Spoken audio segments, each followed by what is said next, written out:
After teasing us for weeks with trailers showing off the Pixel 8 series, Google is now ready to give us all the details about its latest flagships. Announced during the company's Made by Google event on Wednesday, the Pixel 8 and Pixel 8 Pro look largely the same as their predecessors, with a couple of key differences. The regular Pixel 8 is slightly smaller, which makes it easier to use with one hand. Meanwhile, the Pro model has a new matte finish, upgraded cameras, and an integrating temperature sensor.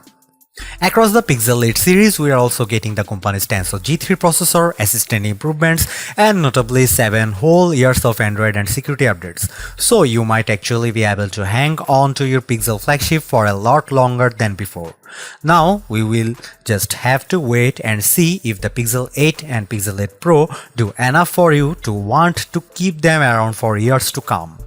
It's worth noting upfront that though it's smaller than before, the standard Pixel 8 starts at $699 which is $100 more than its predecessor.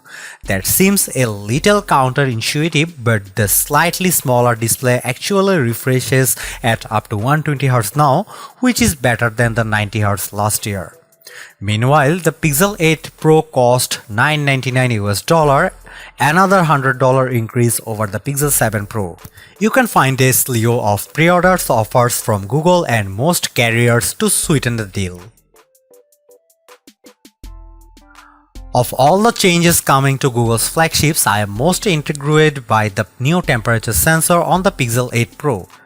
I know, it might seem like a gimmick and I hardly ever use a thermometer in my daily life anyway, but in this still tired land of smartphones, it's novelty, and that also tells me Google is at least trying something new.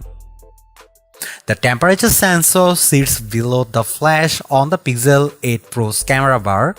To take a reading, you will have to launch the new temperature app and select the type of object you are trying to measure. You can choose from food and organic, cast iron, plastic and rubber, fabric, and more. For now, Google is waiting on FDA approval to enable the Pixel 8 Pro to take body temperature readings. But nothing is really stopping you from selecting the generic default option and pointing the infrared sensor at your forehead. Just know that it's not the advertised application and that the reading might not be 100% accurate.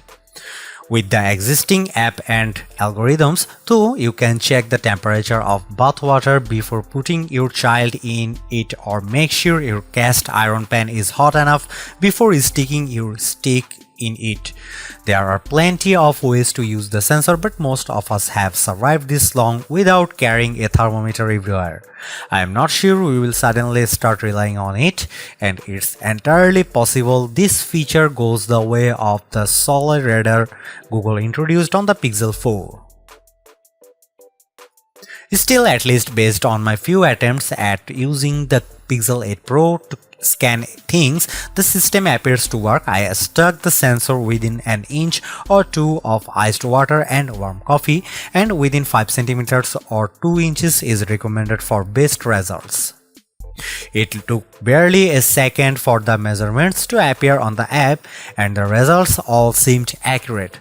The coffee, which had been sitting out for a while, generally registered at around 97.2 degrees Fahrenheit across my multiple readings, while the iced water came in at 37.4 degrees Fahrenheit. I'll have to spend more time with a review until in the real world to know just how much I will use this and whether it will affect battery performance. I have long held the Pixel phones have the best smartphone cameras, but with companies like Apple and Samsung making great strides in their flagships recently, Google's lead is shrinking.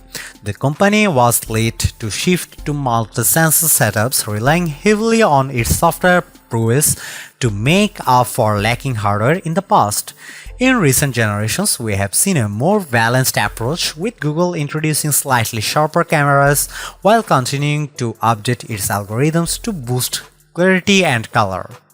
With the Pixel 8 series, we are seeing more of these two two-pronged strategy.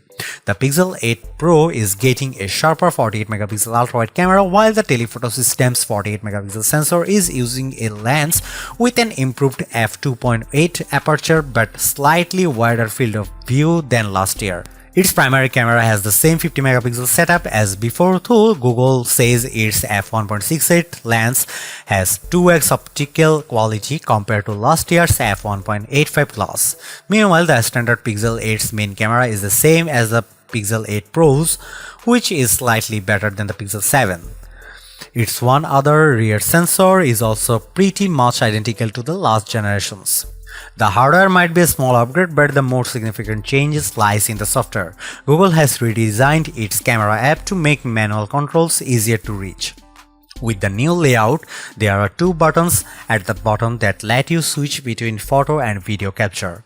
That's a little more organized given that Pixels offer different modes like action for adding motion blur to your shots.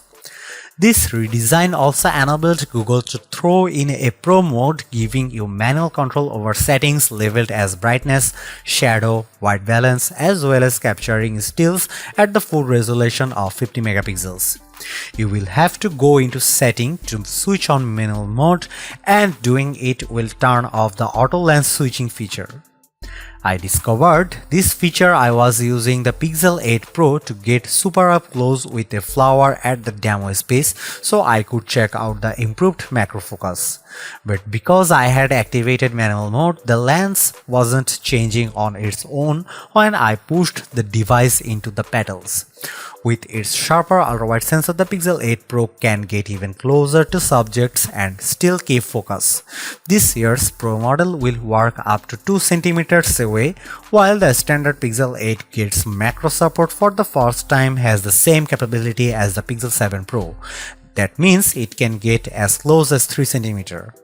I didn't break out a ruler to see how far away the cameras were from the flowers I was shooting, but I was impressed by how much detail in the Pixel 8 and Pixel 8 Pros managed to capture. I'd love to pit Google's flagships against Apple's and Samsung's in the real world to say if it's better than the competition, but at least from my hands-on, it seemed effective and fast. I also checked out the Pixel 8 Pro's 5x telephoto system by zooming into items at a breakfast buffet about 15 feet away and was able to read words on the cards identifying the types of milk available. Again, I can't say how well this compares to Samsung's Space Zoom or the iPhone 15 Pro Max yet. Some of the biggest improvements to the Pixel 8's cameras are in video recording and processing. The main new feature is Video Boost, which will upload your clips to the cloud for enhancement using Google's more powerful processors.